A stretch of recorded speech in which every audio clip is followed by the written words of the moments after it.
오늘 말씀 시편 92편 12절부터 15절 우리 함께 봉독하겠습니다. 같이 봉독하죠.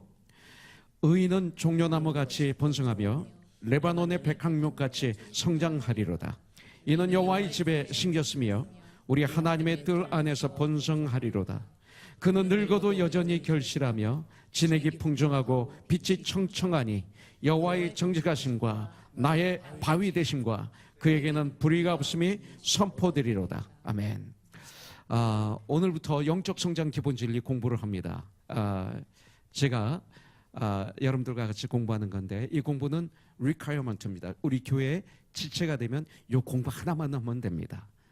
그런데 이 공부하면 아주 좋습니다. 11주 동안 저와 교제하는 겁니다. 제가 10번, 20번 여러분들 신방 가는 것보다 이 공부가 훨씬 좋을 거예요. 많은 대화를 하고 나를 알고 여러분을 알고 교회를 알고 그러고 같이 주님을 섬기면 시험이 안 들어요. 시험 들어도 이겨요. 그 다음에 우리의 신앙의 기본을 다시 한번 점검하는 이런 놀라운 축복이 될 것입니다. 오늘 3시 반에 여러분들 사무실 옆에 있는 코이노니아 룸에서 합니다. 아직 안 하신 분은 우리 사랑아빠만 빼고 사랑아빠는 100회에 하기로 약속을 했어요. 100회를 좋아해. 그래서 하기로 약속했어요. 그 외에는 꼭 오셔서 같이 했으면 좋겠습니다. 그리고 부탁을 드리겠습니다. 그리고 지금 박현주 집사님 1부 예배 드리고 3층 그 중부기도실 방에서 감기 예방 주사를 섬기고 있습니다. 1부 예배 끝나고 보니까 많은 분들이 가셔서 맡고 있는데 여러분들 이렇게 봉사하는 이 봉사를 기뻐 받아주셔서 여러분들 주사 맞으시고 한 해 건강하게 주님을 섬기고 가정을 섬기는 여러분들이 되기를 바랍니다. 오늘 말씀은 지난 수요일 큐티 말씀입니다. 수요일 저녁에도 이 말씀을 가지고 우리가 은혜를 받았습니다. 그러나 수요일 날 나눈 큐티 말씀과 오늘 말씀이 연결이 돼서 이제 완성이 될 것입니다. 또 8년 전에 우리가 이 말씀을 가지고 큐티를 했었습니다. 그래서 오늘 이 말씀을 통해서 한 주 동안 승리하는 첫걸음이 되기를 원합니다. 주님의 날 주님께 예배드리는 이 시간은 한 주일을 출발하는 첫걸음 오는 시간입니다. 바로 이 시간은 한 주일을 마감하고 마무리하는 시간이 됩니다. 그래서 저에게는 이 시간이 가장 중요합니다. 근데 마귀는 이 시간을 대강 넘어가도록 자꾸 장난을 하죠. 그래서 이 시대 예배가 나의 마음을 그냥 살짝 충족시켜주는 내가 원하는 예배, 내가 그냥 살아가는데 피곤치 않게 하는 길티 필링을 살짝 없애주는 그런 예배로 전락하고 말았습니다. 사실은 예배는 하나님이 원하시는 예배를 드려야 됩니다. 성령의 방법으로 드려야 됩니다. 예배는 푸근해야 됩니다. 예배는 시간에 구애를 받으면 안 됩니다. 그렇다고 해서 오래 드려야 된다는 건 아닙니다. 그러나 너무 시간에 쫓겨서 환경에 쫓겨서 드리는 예배는 하나님이 기뻐하시지 않죠. 신령과 진정으로 드리는 것이 아니죠. 그래서 첫날, 첫 시간, 첫 예배를 망치기 때문에 일주일의 삶이 망쳐지는 것입니다. 그럼 많은 사람들은 성경의 근거가 아니라 내 생각으로 예배는 이렇다, 교회 생활은 이렇다 이렇게 생각하고 믿는 분들이 있어요. 그러나 여러분들 그것을 말씀에 맞추어 가는 것을 기본을 튼튼하게 하는 거라고 성경은 말하고 있습니다. 이 성경 공부는 바로 기본을 튼튼하게 하는 그런 시간입니다. 그래서 오늘 시편 92편 너무나 우리에게 중요한 말씀입니다. 여기 보면 악인이 나오고 의인이 나옵니다. 그런데 의인은 누굽니까? 12절부터 15절에 보니까 의인은 종려나무같이 번성하며 레바논의 백향목같이 성장하리로다. 이는 여호와의 집에 심겼으며 여호와의 집에 심겼습니다. 우리 하나님의 뜰 안에서 번성하리로다. 번성하는데 하나님의 뜰 안에서만 번성합니다. 14절 그는 늙어도 여전히 열매를 맺습니다. 진액이 풍족합니다. 빛이 청청합니다. 15절 여호와의 정직하심과 나의 바위 되심과 그에게는 불의가 없음이 선포되리로다. 이렇게 말씀하고 있습니다. 의인에게 일어나는 축복입니다. 의인은 누굽니까? 바로 예수 그리스도로 말미암아 의롭게 된 사람들. 성경은 우리를 의롭다 칭함을 받은 자들이라고 말하고 있어요. 죄 용서함을 받았지만 우리는 100% 의롭지 않아요. 그러나 주님이 의롭다라고 여겨주시는 거예요. 의롭다 칭함을 받은 자들, 주님이 재림하신 그날 주님의 영화죠. 영화, 글로리피케이션. 그래서 우리가 천국에 입성하면서 완전한 하나님의 사람으로 이제 바뀌게 됩니다. 그래서 이 땅에 있는 동안 의롭다 칭함을 받는 사람, 의인, 그리스도인을 얘기하고 있습니다. 그런데 오늘 말씀을 보니까 그리스도인은 종려나무처럼, 종려나무가 팜트리가 풍성하게 번성하는 것처럼 성도는, 그리스도인은 종려나무처럼 번성하게 될 것이라는 약속의 말씀을 오늘 우리에게 주고 있습니다. 근데 이런 말씀이 성경 여러 곳에 나옵니다. 특별히 시편 1편에 나오죠. 시편 1편에 보면 복 있는 사람은, 니콜, 의인은 이렇게 나옵니다. 그 다음에 악인은 이렇게 나옵니다. 겨와 같이 바람이 불면 날아간다. 문제가 있으면 그냥 쓰러진다. 그리고 천국에 들어가지 못한다. 이렇게 말씀하고 있는 것을 볼 수가 있어요. 그래서 복 있는 사람과 악인에 대해서 시편 1편에 정확하게 또 나와 있습니다. 그리고 오늘 이 말씀에도 나와 있는 거죠. 오늘 말씀을 보면 의로운 사람은 번성하고 축복을 받을 것이고 악인은 7절에 보니까 일시적으로 습이 우거진 것처럼, 말하자면 아주 잘리는 것처럼 보입니다. 그러나 멸망하는 것을 우리의 눈으로 볼 수 있게 될 것이라고 성경은 알려주고 있습니다. 실제로 보면 악인들은 예수를 모르는 분들, 하나님을 부정하는 분들이라고 볼 수 있습니다. 죄를, 살인하고 거짓말하고 이 모든 것도 죄지만 가장 큰 죄는 하나님을 부정하는 것, 이것이 가장 큰, 하나님을 떠난 삶, 이것을 죄라고 합니다. 악인들이라고 말하고 있습니다. 여기에 악인들은 풀같이 자라고 악을 행하는 자들은 다 흥황할지라도 영원히 멸망하리이다, 이렇게 말씀하고 있습니다. 그러나 분명 우리 그리스도인들은 팜트리처럼, 종려나무처럼 번성한다라고 가르쳐주고 있어요. 그러면 종려나무가 뭔지를 알아야 되겠죠. 종려나무처럼이라고 그러기 때문에 종려나무가 뭐냐 이거죠. 팜트리가 뭐냐 이겁니다. 그래서 제가 백과사전을 찾아봤어요. 웹사이트도 들어가 보고 그랬는데 종려나무, 이 팜트리가 2,706가지 종류가 있다고 그래요. 아주 많은 종류가 있어요. 그리고 일본에도 종려나무가 있더라고요. 근데 그런 건 물이 많아야 자라는 종려나무들이에요. 그러나 여기 나오는 종려나무는, 이스라엘의 종려나무는 아주 귀한 나무입니다. 특별한 나무입니다. 여기 나오는 종려나무는 키는 3m에서 한 24m까지 자란다고 그럽니다. 그리고 종려나무에서 열리는 열매는 아주 맛있어요. 전 이것을 아주 좋아합니다. 여기 종려나무가 있지만 종류가 다르죠. 그래서 이스라엘에 있는 종려나무에서는 열매가 열리는데 너무 맛있어요. 달아요. 꿀처럼 달아요. 제가 참 좋아하는 열매인데 제 아내가 못 먹게 해서 요새는 제가 못 먹어요.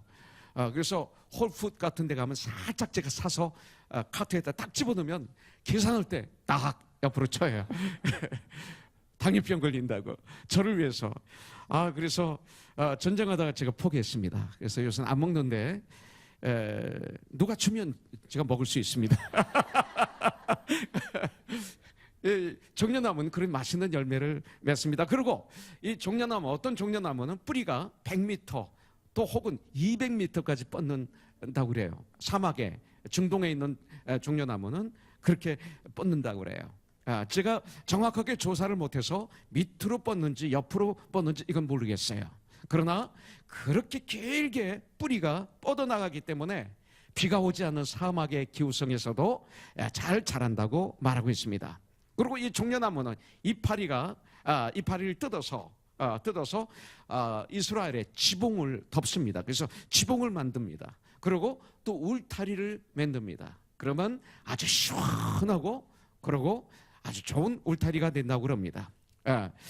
또 아까도 말씀드렸지만 이 종려나무는 맛있는 열매를 맺습니다. 또 이 종려나무는 열매와 뿌리는 약용으로 사용이 됩니다. 그리고 이 종려나무는 지금 이스라엘 나라에 수출로 하는데 열매를 많은 수입원 중에 많은 부분이 이 종려나무 열매라고 말하고 있습니다. 이 종려나무는 버릴 것이 하나도 없습니다. 너무나 좋은 나무입니다. 또 이 종려나무 가지, 팜트리 가지는 성서적으로는 승리를 상징한다고 말하고 있습니다.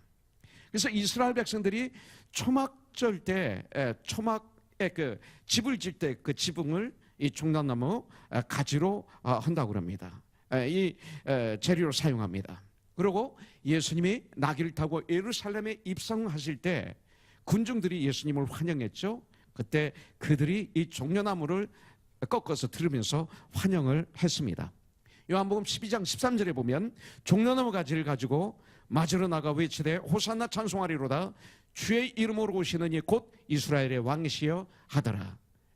그래서 이 종려나무는 그렇게 사용되었습니다. 또 요한계시록을 보면 앞으로도 종려나무를 들고 찬양한 모습이 나옵니다. 구원받은 하나님의 사람들이 종려나무를 손에 들고 주님을 찬양할 것이라고 나와 있어요. 요한계시록 7장 9절부터 10절에 보니까 이 일 후에 내가 보니 각 나라와 족속과 백성과 방언에서 아무도 능히 셀 수 없는 큰 무리가 나와 흰옷을 입고 구원받은 사람들, 이분들이 손에 종려가지를 들고 보좌 앞과 어린 양 앞에 서서 큰 소리로 외쳐 이르되 구원하심이 보좌에 앉으신 우리 하나님과 어린 양에게 있도다 하니, 이렇게 말씀하고 있습니다. 이것이 바로 종려나무입니다. 여러분들, 우리 그리스도인들을 종려나무와 같이라고 말하고 있습니다. 자, 종려나무는 뿌리를 깊이 내리면서 동시에 번성합니다. 10절부터 13절에 보니까 특별히 12절에 보면 의인은 종려나무같이 번성하며 레바논의 백향목같이 성장하리로다, 이렇게 말하고 있어요. 이는 여호와의 집에 심겼으며 우리 하나님의 뜰 안에서 번성하리로다, 이렇게 말씀하고 있습니다. 종려나무는 아까도 말씀드렸지만 뿌리를 깊이 내립니다. 그리고 종려나무는 번성하는 나무입니다. 그렇기 때문에 번성하고 오래 삽니다. 한 100년에서 200년을 산다고 말합니다. 중동의 이 팜트리가 자라는 땅은 보통 나무들이 자랄 수 없는 그런 척박한 땅에서 이 종려나무는 자랍니다. 비가 오지 않습니다. 그리고 메마른 땅에서 자랍니다. 그렇기 때문에 이 종려나무는 뿌리를 깊이 내리지 않으면 그런 땅에서 버틸 수 없고 살 수 없고 번성할 수 없고 자랄 수 없습니다. 나무는 보이지 않는 뿌리가 아주 중요합니다. 뿌리 없는 나무는 큰일 나는 거죠. 여러분들, 뿌리가 어떻게 내리냐에 따라서 그 나무가 번성할 수도 있고 메말라 죽을 수도 있습니다. 그런데 이 뿌리가 깊기 때문에 좀처럼 흔들리지 않습니다. 여러분들, 시편 1편 3절에 보니까 이런 말씀이 있어요. 1절에 보면 복 있는 사람은 악인의 길을 쫓지 않고 죄인의 길에 서지 아니하고 오만한 자의 자리에 앉지 아니한다. 2절에 그는 하나님 말씀을 즐거워하여 그 말씀을 낮과 밤으로 묵상하는 자로다. 그러면 말미암아 3절 그는 시냇가의 심은 나무가 철을 따라 열매를 맺으며 그 잎사귀가 마르지 아니함 같으니 그가 하는 모든 일이 다 형통하리로다 그랬어요. 저는 이 말씀을 묵상할 때 이 나무가 종려나무를 가르치고 있는 것 같다고 생각이 듭니다. 종려나무. 시냇가에 뿌리를 깊이 내린 나무는 어떻습니까? 특히 종려나무는 이파리가 봄, 여름, 가을, 겨울 푸릅습니다. 낙엽을 지지 않습니다. 진액이 왕성합니다. 과실을 때를 따라 맺습니다. 열매를 맺습니다. 번성하는 나무가 됩니다. 이것이 종려나무의 특징입니다. 아까도 말씀드렸지만 나무는 보이지 않는 뿌리가 아주 중요합니다. 우리 보이지 않는 것이 중요한 게 있어요. 예. 뿌리를 어떻게 내리냐에 따라서 보이지 않는 그 뿌리가 그 나무가 번성할 수도 있고 메말라 죽을 수도 있습니다. 이 팜트리는 바로 우리를 보여주고 있습니다. 그와 같이 우리 신앙생활에 팜트리처럼 기본이 잘 되어 있어야 됩니다. 처음 우리들이 신앙생활에서 믿음의 뿌리를 제대로 잘 깊이 내린다면 분명 우리는 건강하게 성장할 것이고 번성할 것이고 열매를 맺을 것입니다. 오해 없이 들으시기 바라겠습니다. 이건 저와 여러분들 똑같아요. 제가 목회를 하면서 이렇게 뒤를 돌아보니까 참 그래도 최선을 다해서 죽도록 열심히 성도를 온전케 하고 봉사의 일을 하게 하고 그리스도의 몸을 세우는데 최선을 다하는데, 그래도 쉬운 분이 누구냐면 처음 예수 믿는 분. 백지예요, 믿음이. 그래서 거기에 마음대로 그릴 수가 있어요. 근데 저처럼 태어나서부터 교회를 다닌 분, 뱃속에 있을 때부터 교회를 다닌 분들이 있어요. 오래 교회를 다녔어요. 그런 가운데 우리 안에 그 믿음은 이런 거다, 교회는 이런 거다 하고 셋업을 해놓은 게 있어요. 근데 그것이 성서적으로 있으면 괜찮은데 그게 아니고 교회 생활하는 가운데 성경이 아닌 방법으로 이게 셋업이 되신 분들이 있어요. 그런 분들이 다시 성경으로 돌아가서, 기본으로 돌아가서, 처음으로 돌아가서 새롭게 뿌리를 내리고 성장하는 것, 이건 축복이에요. 대단히 힘들어요. 이것을 기적과 표적이라고도 할 수 있어요. 납병 환자가 고침받은 것과 같다고 봐요. 너무 힘들어요. 내 생각을 바꾸는 것, 내가 맞다고 하는 것을 바꾸는 게 이렇게 힘들 수가 없어요. 그리고 이 시대 참 전 교단을 다 인정합니다. 제가 감리교에서도 믿음 생활했었고 장로교에서도 어려서 태어나서부터 감리교에서 성장했고, 그 다음에 제가 음악 선생 때문에 우리 목사님 허락을 받고 구세군에서 한 3년 믿음 생활을 했어요. 그래서 구세교에 내습니다. 또 성공의 합창단을, 어머니 합창단을 지휘했어요. 그때 60년대 얘기하는 겁니다. 후반에 한 500명 됐어요 그때. 그런 바람에 성공회를 좀 제가 다녔어요.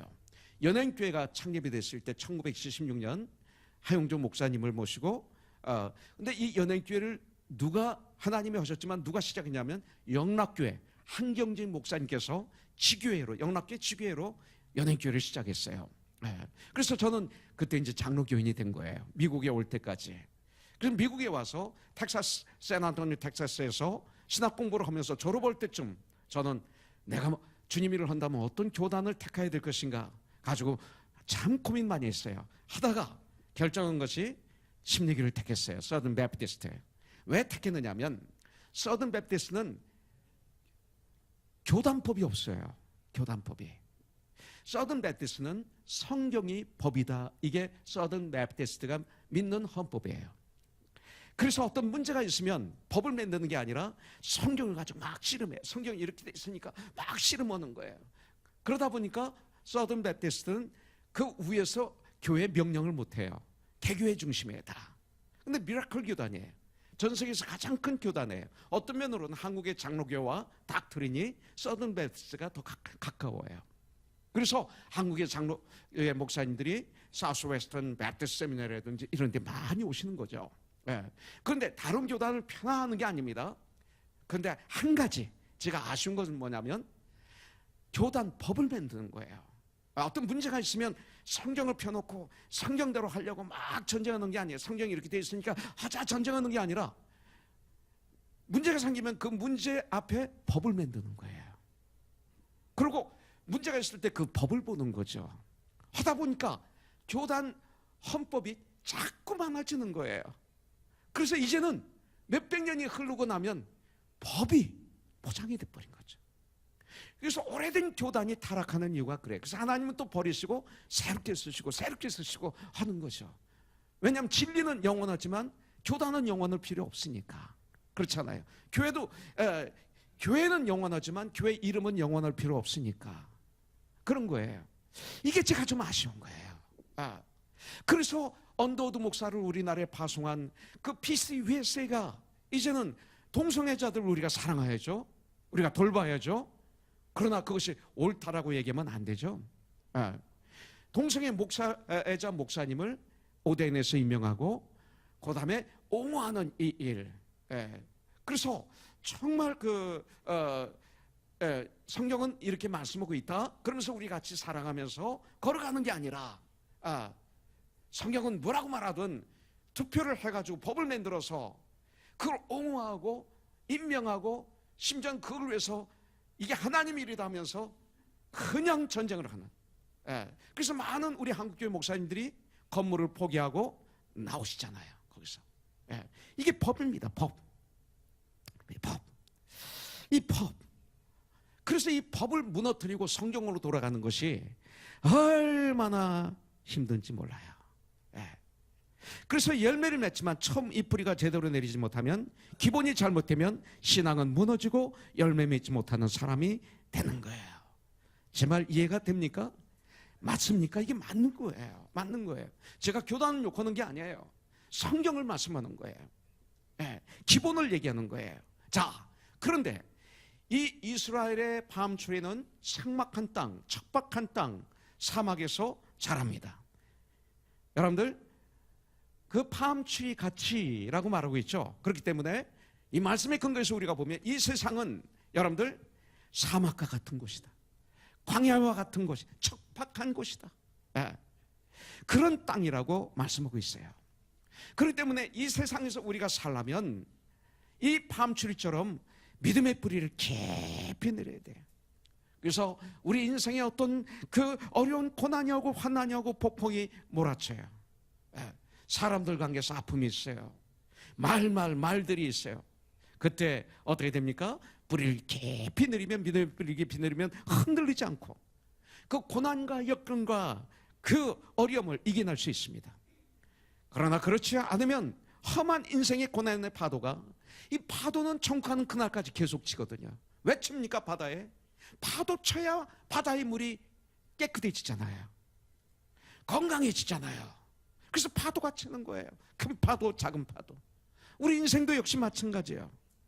근데 그 파도가 칠 때 우리는 흔들리고 넘어지기 쉬워요. 생각이 흔들리고 마음이 흔들리고 쓰러지고 포기하고 좌절하고 떠나고 이런 일이 있기가 쉬워요. 그렇기 때문에 우리는 이 신앙의 뿌리, 기초를 든든히 세워야 될 줄 믿습니다. 그래서 우리는 이 신앙의 기초를 든든히 하는 것이 무엇일까요? 자주 얘기하는 거지만 몇 달 전에 큐티에 나오죠. 디모데전서 4장 5절. 제가 자주 말씀드려요, 요새. 왜냐하면 이것이 진리니까. 디모데전서 4장 5절, 응세 형제 뭐라고 그랬죠? 제가 몇십 번 얘기해서 이거 모르면 바보야. 바보는 아니에요. 예. 얘기하지 마세요. 그러면 응세 형제 알면 바로 나오는데 모르는 것 같아요. 잊어버려. 이렇게 물어보고 난 다음에 물어보면 이제 안 잊어버리겠지? 그죠? 그래서 설교는 한 번 오고 끝나면 큰일 나는 거예요. 거기에 기억 못해요. 행동으로 옮기지 못해요. 마음이 바뀌지 않아요. 그런데 마귀는 목사들을 어떻게 해서 같은 설교를 10번 오면 저들은 문제 있으니까 나가야 된다. 사실은 30번 이상 해야 돼요. 그래야 우리가 변화돼요. 그래서 부모님은 같은 얘기 또 하고 또 하고 또 하고 하는 거예요. 안 되니까. 근데 그런 가운데 역사가 일어나는 거죠. 그거 쉬지 말고 하세요. 언제까지? 변화될 때까지. 아이들이 그거 가지고 화낸다고 그래서 포기하면 바보야, 바보.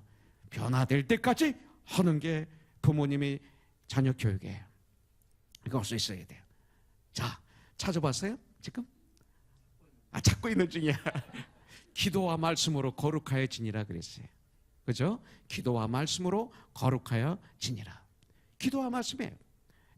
신앙의 기초를 든든히 하는 것 다른 거 없어요. 아무것도 없어요. 기도와 말씀이에요. 그리고 올해 우리가 가지고 있는 팀이에요. 주제. 아모스 5장 4절. 나를 찾으라. 그리하면 살리라. 매 순간. 이것이 바로 살 수 있는 비결이에요. 말씀과 기도를 열심히 하면, 매 순간 주님을 찾으면, 매 순간 이것이 주님 뜻입니까? 이것이 주님이 원하시는 겁니까? 이건 주님한테 옳은 것일까? 주님은 제가 어떻게 해야 될까요? 먼저 내 감정, 내 지식, 내 경험, 내 방법을 포기하고 먼저 주님을 찾으면 우리는 그 삶 속에서 사는 거예요. 그러면 신앙의 뿌리는 잘 내리는 거예요. 말씀과 기도가 시험과 환난을 이길 수 있는 힘이 되고 능력이 되기 때문에 여러분들 말씀과 기도만이 내 생각을, 내 마음을, 내 삶을 바꿀 수 있고 건강하게 할 수가 있어요. 그렇지 않으면 혼돈으로 빠져요. 점점 문제는 복잡해져요. 말씀을 모르면 세상의 유혹에 금방 넘어가게 돼 있어요. 많은 성도들이 말씀의 뿌리가 없기 때문에 유혹에, 미혹에 넘어가는 거예요. 그래서 자기 발로 자기가 걸어 들어가서 캄캄한 밤에 고독의 방에 들어가서 주저앉아서 원망하고 울고 좌절하고 절망하는 거예요. 오늘 이 시간 예수의 이름으로 나오시기 바라겠습니다. 여러분들 로마서 8장 35절부터 39절에 보니까 누가 우리를 그리스도의 사랑에서 끊으리요? 누가? 지금 주님의 사랑에서 누가 끊으리요? 포기하지 마세요. 나가지 마세요. 승리하세요. 침나세요. 환난이나 공고나 박해나 기근이나 적신이나 위험이냐 가리랴. 기록된 바 우리가 종일 주를 위하여 죽임을 당하게 되며 도살당할 양같이 영김을 받았나이다 함과 같으니라. 사도 바울은 주님의 영광을 위해서 이런 일을 당하는 거예요. 저와 여러분들이 당하는 것은 내 마음, 조그만 마음 상처 줬다고, 기분 나쁘다고 오늘 거기서 해방됐어요, 여러분들.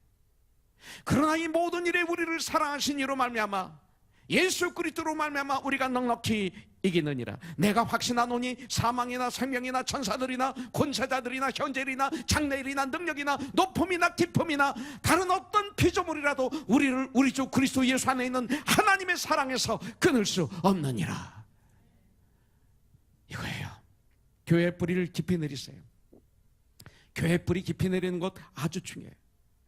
교회의 뿌리를 깊이 내리신 분들은 승리할 수 있어요. 그렇지 않으면 조그만 문제 있으면 상처받고 교회를 나가요.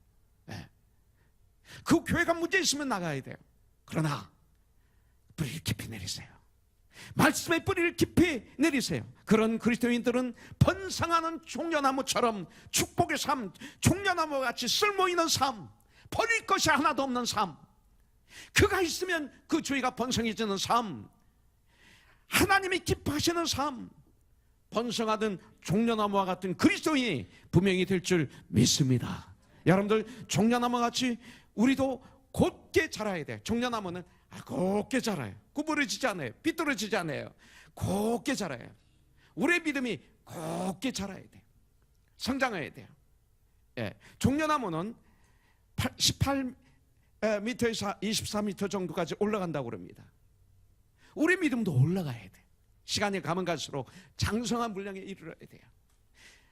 고기를 먹어야 되는데 아직도 우유를 먹고 있고 베비클립에 앉아 있느냐? 고린도전서 2장 3장에 나오지 않습니까? 종려나무는 곧습니다. 그리고 위로 성장합니다. 이것은 뭡니까? 의로움입니다. 예수 안에서 우리 그리스도인들은 의로움, 정직, 이걸 상징합니다. 곱고, 이것을 정직, 이렇게 말하고 있죠. 여러분들, 성도들은 종려나무와 같이 곱고 높이 올라가야 됩니다. 믿음이 성장해야 됩니다. 곱다, 정직해야 됩니다. 의로움, 고상한 성품, 그런 성도가 되어야 됩니다. 왜냐하면 주님이 그러신 분이니까. 우리가 주님을 사랑하면 주님의 얼굴 표정, 주님의 말, 주님의 삶을 닮을 수밖에 없어요. 이런 얘기하면 어떤 사람은 율법주의자라고 합니다. 그래서 이 시대 교회가 타락한 겁니다. 예수를 믿으면, 예수님을 사랑하면 예수님처럼 살게 되어서 고린도전서 11장 1절에 있는 말씀대로 내가 그리스도를 본받은 자가 된 것처럼 너희는 나를 본받은 자가 되라고 외칠 수가 있는 것입니다. 완벽하다는 것 아닙니다. 내가 죄를 져서 쓰러졌을 때 거기서 일어나는 방법을 보여주는 겁니다. 내가 거짓말했을 때 통에 잡혀가며 내가 거짓말을 해놓으라 하면서 회개하는 모습을 보여주는 것입니다. 그러면서 성장하는 모습을 닮아라, 이 소리입니다. 완벽한 걸 닮으라는 것이 아닙니다. 여러분들, 세상은 불의하고 거짓이 난무하는 곳입니다. 정직하고 진실한 사람을 찾아보기 힘든 시대인 것 같습니다. 서로들 헐뜯고 중상모략하는 험악한 세상입니다. 그런데 세상만 그렇습니까? 나는 어떻습니까? 교회는 어떻습니까? 이것 때문에 싸우고 있지는 않습니까? 복음을 전하기 위해서 주님의 일을 위해서 전쟁하는 가운데 고난을 받는 것이 아니라 이런 문제 때문에 주저앉아 있지는 않습니까? 그래서 욥기서 1장 1절에 보면 욥은 순전하고 정직하고 하나님을 경외하며 악에서 떠난 자였더라. 이것을 에베소서 18장에 보면 성령 충만함이라고 얘기하고 있습니다. 여러분들, 잠언서 28장 12절에 보니까 의인이 득이하면 근영어가 있고 악인이 일어나면 사람이 숨느니라, 이렇게 말하고 있어요. 이런 불의한 세상에서 우리 성도들은 여호와의 말씀을 따라서 정직하고 진실되고 의롭게 살아야 돼요. 이것은 예수님을 바라볼 때 100% 가능해요. 예수님을 정말 사랑하면 100% 가능해. 주님의 은혜가 내 안에 흐르면 100% 가능해. 십자가를 바라보면 100% 가능해요. 하나님은 정직한 사람, 진실한 사람을 하나님은 찾습니다. 하나님이 이렇게 정직하고 진실한 사람에게 당신의 일을 맡기십니다. 또한 이런 사람들을, 하나님의 사람들을 통해서 하나님은 뜻을 이루십니다. 여러분들, 다윗은 어떤 분이에요? 정직했어요. 진실한 이런 믿음을 가졌어요. 다윗의 기도는 어떤 기도였습니까? 시편 51편 10절에 보니까 이런 기도를 드려요. 하나님이여, 내 속에 정직한 마음을 창조하시고 내 안에 정직한 영을 새롭게 해주세요. 간절하게. 저와 여러분들 이런 기도를 해보셨습니까? 정말로 해봤습니까? 다윗의 간절한 기도는 이거였습니다. 다윗은 항상 진실하고 정직하기를 원했습니다. 그래서 하나님께서 다윗을 왕으로 기름 부으실 때 말씀하기를 사도행전 13장에 보니까 이렇게 말하고 있어요. 17절부터 22절에 이 이스라엘 백성이 하나님이 우리 조상을 택하시고 애굽 땅에서 나그네 된 그 백성을 높여 큰 권능으로 인도하여 내사 광야에서 약 40년간 그들의 소행을 참으시고 가나안 땅 7족속을 멸하사 그 땅을 기업으로 주시기까지 약 450년이 가니라. 그 후에 선지자 사무엘 때까지 사사를 주셨더니 그 후에 그들이 왕을 구하거늘 하나님의 베냐민 지파 사람 기스의 아들 사울을 40년간 주셨다가 그가 악한 왕이 됨으로 폐하하시고 다윗을 왕으로 세우시고 중언하여 이르시되 내가 이새의 아들 다윗을 만나니 내 마음에 맞는 사람이라, 내 마음에 맞는 사람이라, 그렇기 때문에 내 뜻을 그를 통해서 다 이루리라. 성경은 말씀하고 있습니다. 하나님은 다윗을 왕으로 세우실 때 그의 정직하고 진실함을 보신 거예요. 이것이 하나님이 보시는 왕의 자격이었습니다. 그 지혜는 그런 사람에게 하나님이 주시는 겁니다. 여러분들, 또한 다윗의 혈통을 통해서 인류를 구원하실 메시아를 이 땅에 보내셔서 하나님의 구원 사역을 완성하신 것입니다. 밤추리가 여러분들 곱고 그리고 바르게 자랐기 때문에 예루살렘 성전을 짓는데 조각목으로 쓰여졌습니다. 왕궁의 건축물에도 많이 사용됐습니다. 이와 같이 이 종려나무는 귀중한 건축 재료로 사용됐다는 것입니다. 우리 성도들은 곱고 정직하고 진실되게 생활해야 됩니다. 이것이 그리스도인의 트레이드 마크입니다. 그럴 때 거룩한 성전에 하나님의 조각목으로 우리가 사용이 되는 거예요. 여러분들, 종려나무는 사람들에게 필요 없는 것이 없어요. 다 필요했듯이 우리 그리스도인들은 세상에서 이런 삶을 살아야 돼요. 여러분들, 그러면 내 주위가 천국이 돼요. 내 주위가 하나님의 나라가 되는 거예요. 자주 말씀드리지만 주기도문에 하나님의 나라가 이 땅에 임하옵시고 누구를 통해서? 나를 통해서. 이런 삶을 살면 내 주위가 하나님 나라가 풍요로워지는 거예요. 풍요해지는 거예요. 자주 말씀드리지만 요즘 제 마음에 와닿는 화두입니다. 교회가 생명수가 팍팍 흘러넘치고 있어요. 분량대로. 어떤 분은 1달란트, 2달란트, 5달란트 막 넘쳐요.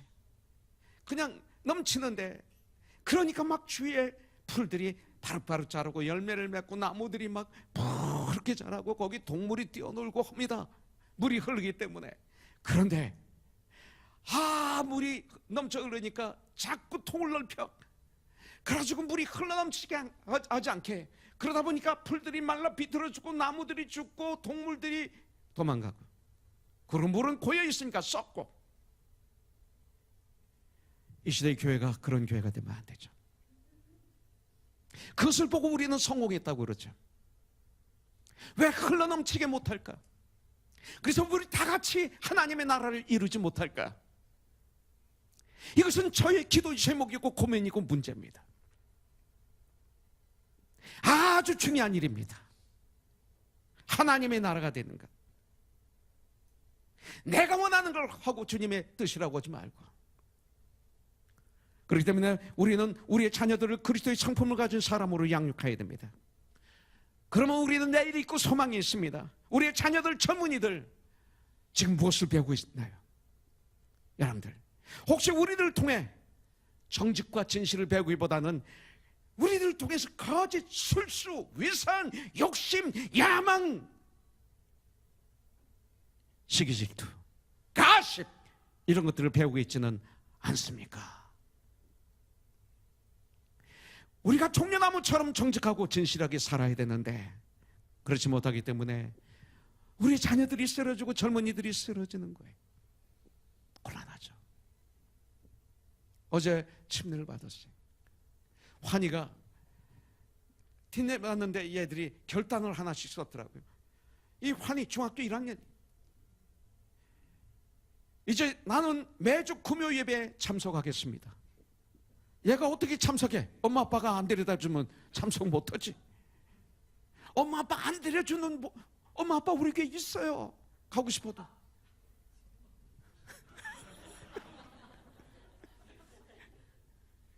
해결죠. 그래서 제가 체주 간사를 이렇게 쳐다봤지. 빙그레 웃었지. 가끔 빠지거든. 간사인데 중등부 디렉터인데도 빠진단 말이에요. 알았지? 그 기회를 제가 놓치면 안 되지. 딱. 근데 쳐다볼 때 넌 그런 사람이 하고 쳐다보면 시험 들어요. 더 꼬부라져. 그래서 웃으면서 알았지? 이렇게. 우리 우리 권 지사님 아들은 결단을 하는데 하루에 3번, 일주일에 3번 내지 4번 큐티를 하겠습니다. 그래. 그래서 가만히 보니까 미성서적이야. 그래서 야 준, 너 밥 매일 먹지? 근데 이것을 큐티를 데일리 브레드라고 그래. 날마다 먹는 영적인 양식. 근데 넌 일주일에 3번, 4번만 먹을래? 그랬더니 그러더니 돌아서서 저는 매일 큐티하기로 결정합니다. 웃어. 우리 다 웃었어요. 예.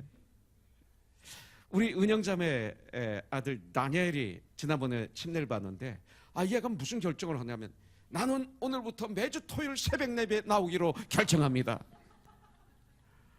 얘가 계속 나오는 거야. 어느 날 빠지면 물어보면 엄마가 늦잠 잤어요? 그러는 거야. 그래서 내 방에 왔길래 물어봤어요. 너 새벽에 새벽 예배 나오기 힘들지? 목사님 너무 힘들어요. 그래 힘들면 안 나와도 돼. 내가 목사로서 해방시켜 줄게. 그랬더니 네 하는데 계속 나와요. 근데 어제 안 나왔어요.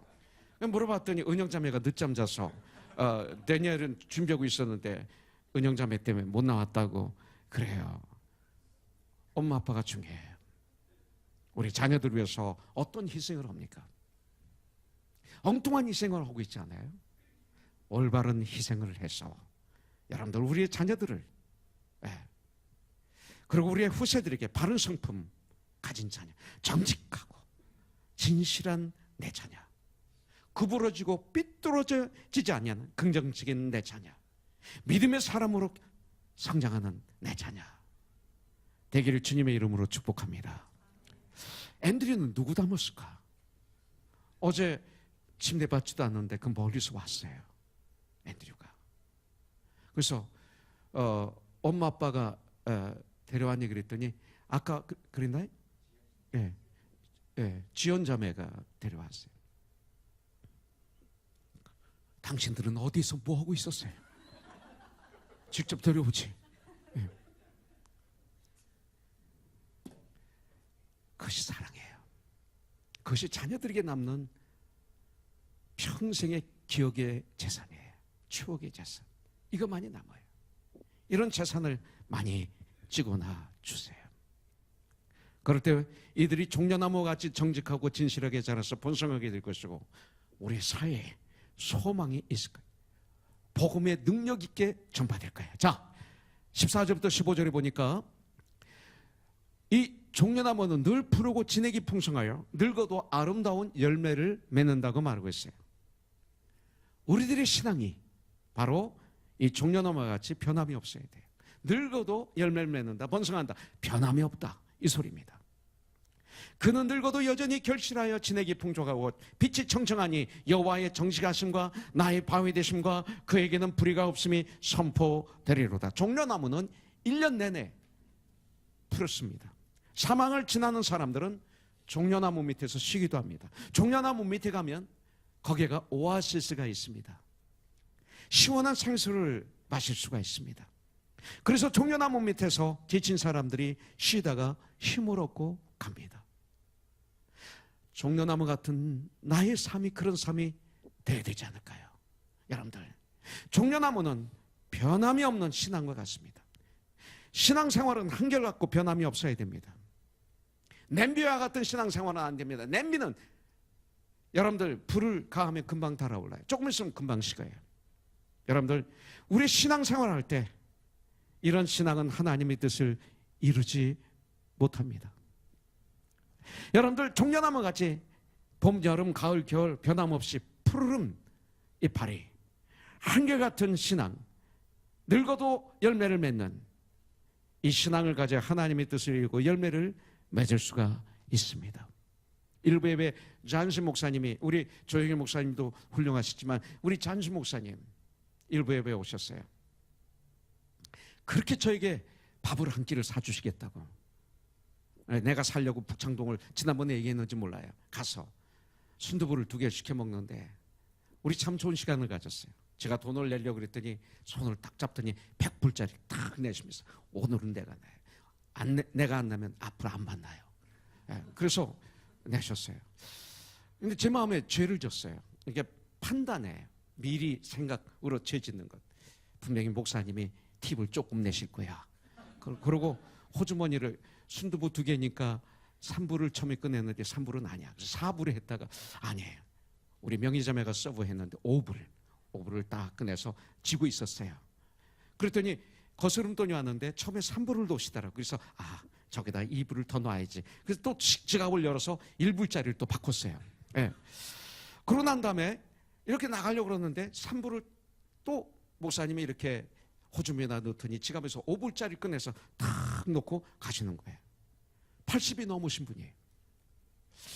얼마나 회개했는지. 예. 이게 참 무서운 죄 아닙니까? 목사님을 미리 정죄하고 팁을 조금 놓으실 거예요. 왜냐면 목사님들하고 같이 식사할 때 보면 아주 많이 내는 분이 가끔 있고 나머지는 팁을 조금 내시더라고요. 사람들을 보고 경험을 통해서 내가 정죄하고 있었던 나의 모습을 발견했어요. 전 그 사건을 통해서 또 정말 보잘것없는 나의 모습을 또 보게 되었습니다. 히브리서 13장 8절에 보면 예수 그리스도는 어제나 오늘이나 영원토록 동일하시다고 그랬어요. 현재는 너무나 바쁜 시대예요. 변함이 없는 신앙이 돼야 돼요. 시편 33편 1절에 보니까 내가 여호와를 송축하는데 항상 송축한다고 그랬어요. 항상 송축하며 내 입술로 항상 주를 찬양하리이다 이렇게 말하고 있습니다. 여러분들, 우리 성도들 정말 남에게 유익을 주는 열매를 많이 맺는 이런 삶을 살아야 돼요. 주님은 그 사람을 알려면 그분의 열매를 보고 알리라 성경은 말하고 있어요. 열매 맺는 삶, 열매를 많이 맺게 하여 주세요. 하나님 앞에 기도하세요.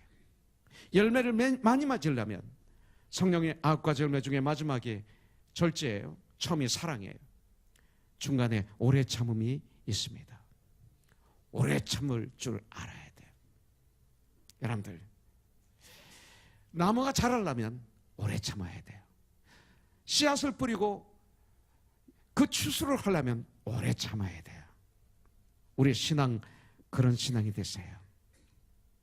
그래서 우리가 한결같은 신앙생활을 함으로 말미암아 그 나무까지 잎을 길게 드리워서 우리의 믿음이 길게 드리워서 많은 사람들이 그 밑에 와서 은혜를 잊고 힘을 얻고 쉬고.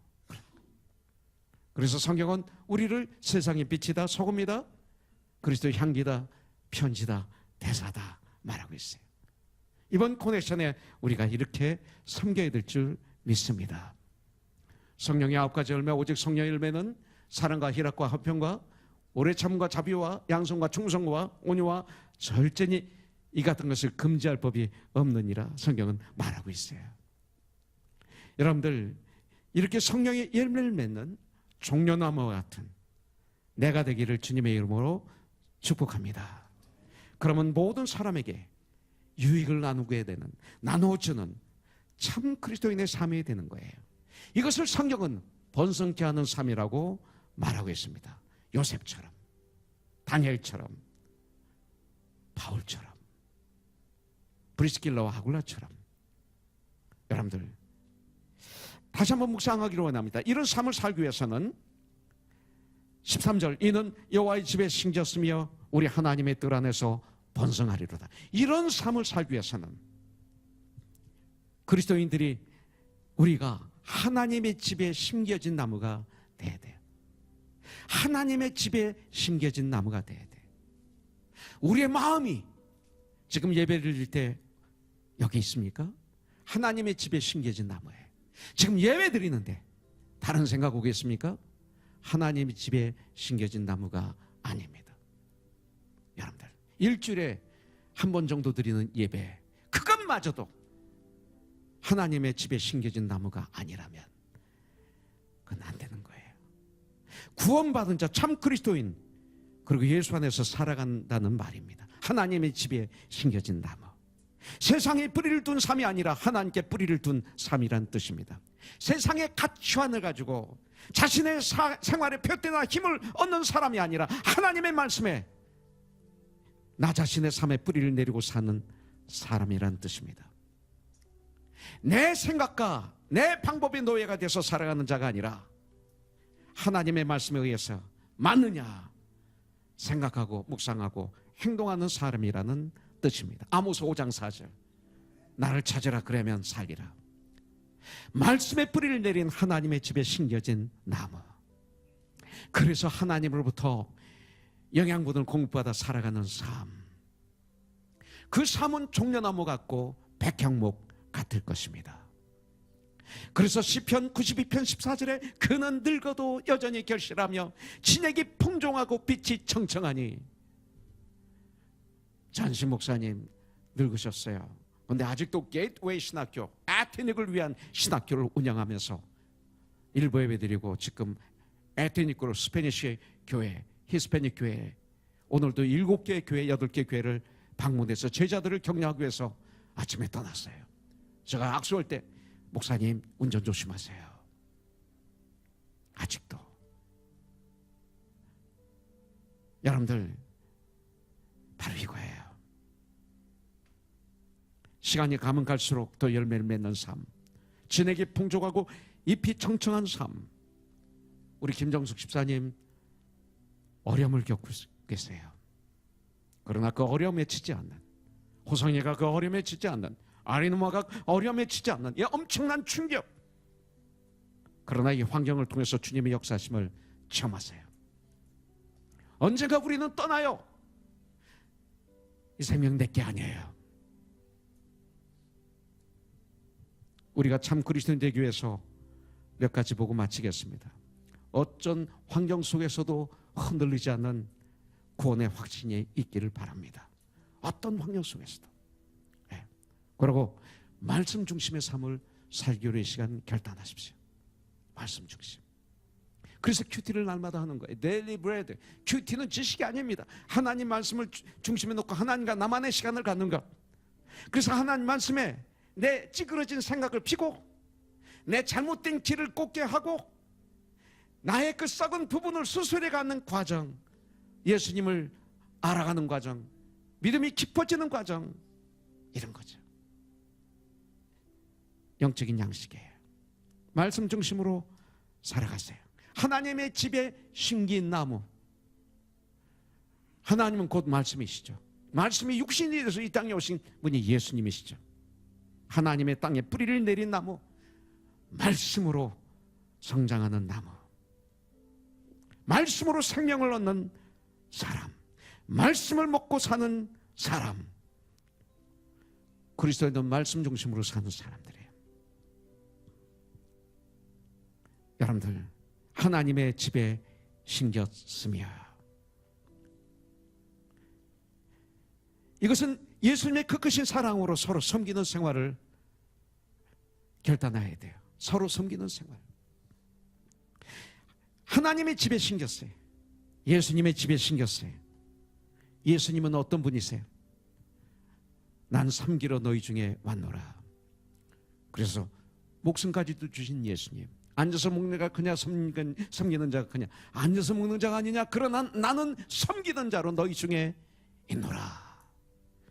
연습하세요. 섬길 때 대강하지 마세요. 가끔 우리가 단기 선교 훈련하고 이번에 커넥션 올 때 우리 교회는 열심히 해요. 그러면 뭐라고 하는지 아세요? 많은 분들이 왜 이렇게 열심히 하세요? 대강하세요. 뭐가 맞아요? 죽도록 충성하라 하셨지 대강하라 말씀하셨나요? 대강하니까 실패하는 거죠. 이것도 아니고 저것도 아니니까 실패하는 거죠. 죽도록 해보세요. 되죠. 기도도 죽도록 하면 발람 기도도 들어주시더라고요. 잘못된 기도도 심지어는 교훈을 주셨지만 얼마나 죽도록 섬겨보세요. 세상이 주지 못하는 부요함과 세상이 주지 못하는 하나님과의 아름다운 사랑의 교제, 이것을 체험하게 될 줄 믿습니다.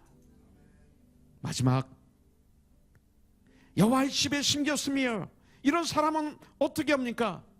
하나님은, 예수님은 어떤 분이에요? 온 인류를 구원하시기 위해서 이 땅에 육신을 입고 오신 예수님. 그래서 우리를 사랑하셔서 십자가에서 모든 죄를 짊어지시고 죽으시고 3일 만에 사망 권세를 깨뜨리시고 죽음을 이기시고 부활하신 예수님. 이제 그를 믿는 자마다 멸망치 않고 영생을 얻게 해주시는 놀라운 사랑의 예수님. 나만 구원받는 것이 아니라 복음을 전하는 우리가 돼야 돼요. 죄악에 심겨져 있는 나무들이 우리 주위에 얼마나 많아요. 그죠? 내 아들, 내 딸, 내 남편, 내 아내, 우리 가족, 친구, 사업장에, 직장에, 그것을 뽑아서 하나님의 집으로 옮기는 일을 해야 됩니다. 이게 천국의 농부예요.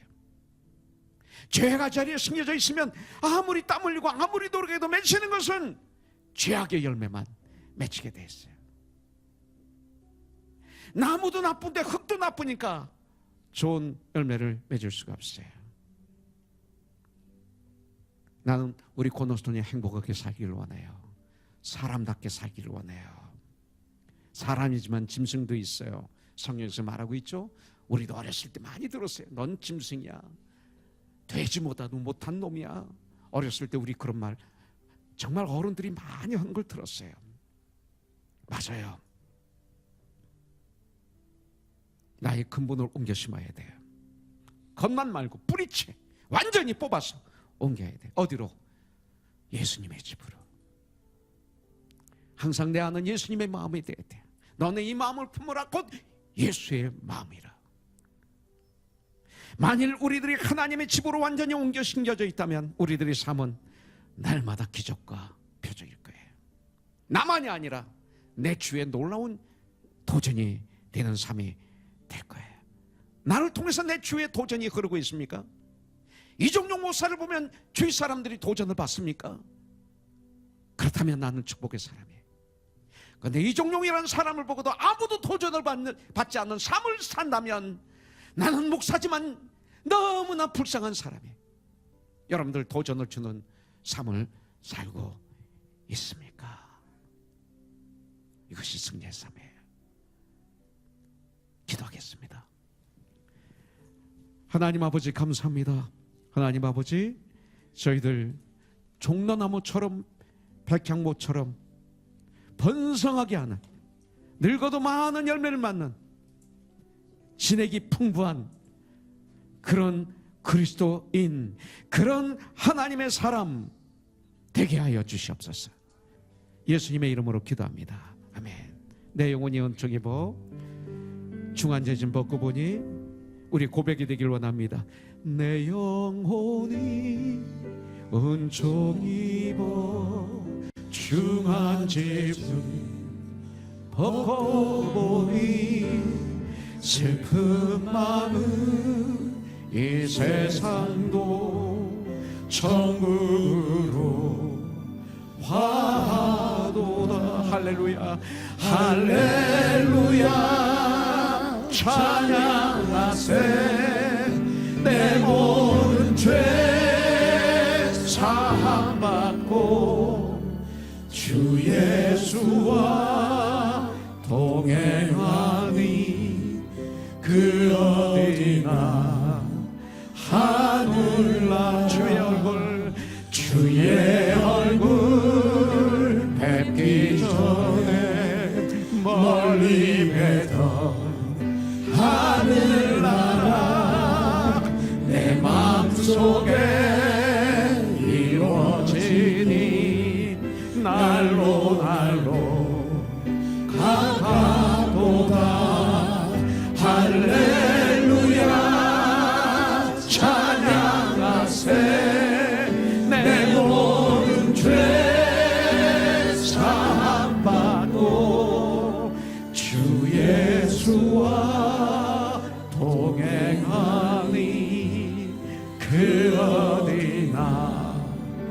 하늘나라 높은 산이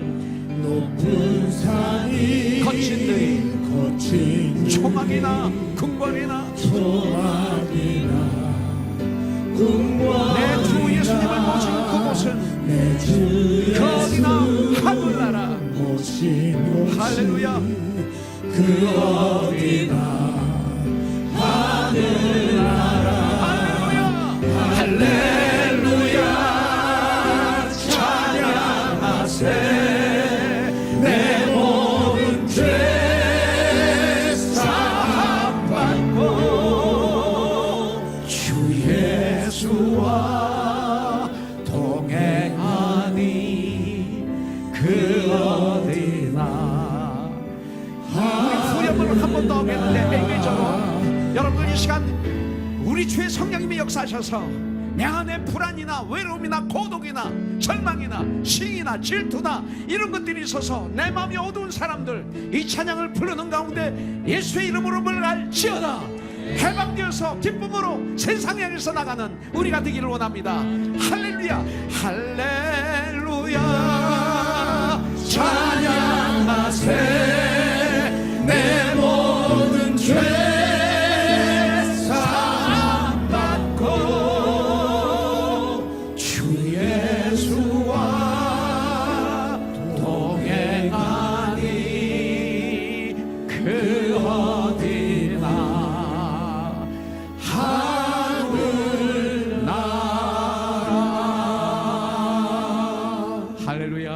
우리 하나님께 한번 감사의 박수 올려드려 볼까요? 네, 주님을 찬양합니다. 주님을 예비합니다.